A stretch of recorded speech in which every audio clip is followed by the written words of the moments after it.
இனிய காலை வணக்கம்.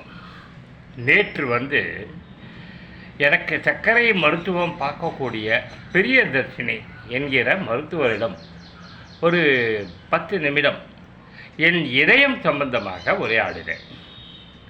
என்ன உரையாடினேன்னா, டாக்டர் இந்த மாதிரி எல்லோரும் எனக்கு பைபாஸ் சர்ஜரி பண்ண சொல்கிறாங்க அர்ஜெண்ட்டாக.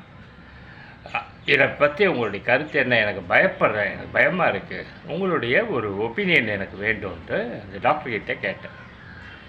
அப்போ அந்த டாக்டர் எல்லா ரிப்போர்ட்டையும் வாங்கி பார்த்தாங்க. அந்த ஆஞ்சியோகிராம்லேருந்து சகலத்தையும் வாங்கி படித்து பார்த்துட்டு, சார் நான் ஒரு மகள் மாதிரி என்னோடய கருத்து சொல்கிறேன். உங்களுடைய வயது இப்போது 62 ஆகுது.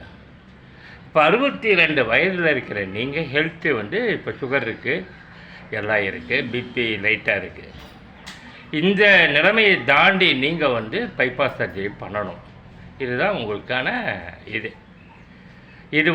உங்களுடைய தனிப்பட்ட மனோநிலை, தனிப்பட்ட முடிவு தானே ஒழிய இதுக்கு யாரும் அட்வைஸே கிடையாது சார். இருக்கிற மாத்திரையை சாப்பிட்டுட்டு இருங்க. உங்கள் மனம் என்ன சொல்கிறதோ அந்த மனதிற்கு ஏற்ற மாதிரி நீங்கள் முடிவெடுங்க சார் அப்படின்னு சொல்லிட்டு அவங்க முடித்தாங்க. எதுக்காக இந்த கண்டென்ட்னா,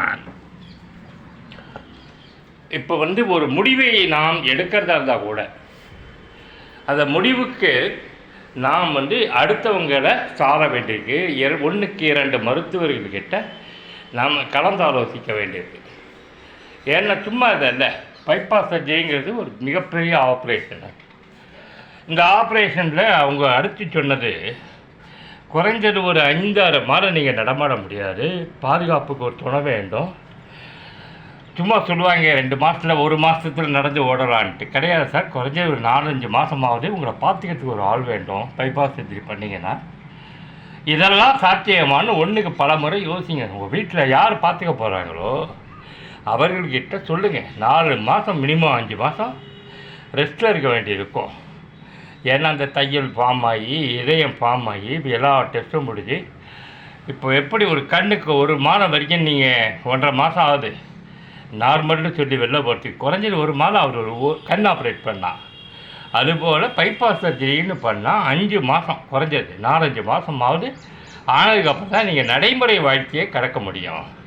இதெல்லாம் பார்த்துக்கிறதுக்கு ஆள் இருந்தால் செய்யுங்கன்ட்டு ஒரு அட்வைஸ் சொல்லி நீங்கள் எடுக்கிற முடிவு தான். நாங்கள் எதுக்காக இந்த சார் சொல்கிறேன்னா, ஒரு முடிவே நாம் எடுப்பதாக இருந்தாலும் நிறைய யோசிங்க.